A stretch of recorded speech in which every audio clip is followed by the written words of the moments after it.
Hello বন্ধুরা, চলে এলাম আবারও একটা মিনি ব্লগ নিয়ে। তো আজকে জলখাবারে আমি বানাবো পটলের চপ আর পেঁয়াজি। তো তার জন্য দেখো আমি পটলের খোসাগুলোকে ছাড়িয়ে নিয়ে লম্বা লম্বা করে পিস করে নিলাম।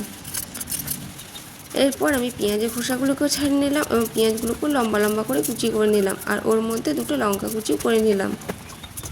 তো দেখো এবার আমি বাসন নিলাম, বাসনের মধ্যে দিলাম লবণ, লঙ্কা কুচি, আদা কুচি আর সরষের তেল।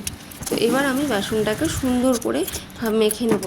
তো আমার বেসন মাখা হয়ে গেছে। এরপর আমি কড়াইতে তেল দিয়ে দিলাম। তেলটা গরম হতেই পটলগুলো বেসনের মধ্যে ফুটিয়ে আস্তে আস্তে ছেড়ে দিলাম। তো দেখো আমার পটলের চপ হয়ে গেছে। এরপর আমি বানাবো পেঁয়াজি।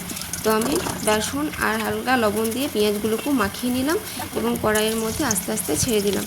তো বন্ধুরা, ভিডিওটি যদি ভালো লেগে থাকে তাহলে কমেন্ট করে জানাবে আর চ্যানেলটিকে সাবস্ক্রাইব করে দেবে। তো দেখো বন্ধুরা, আমার পটলের চপ আর পেঁয়াজি রেডি।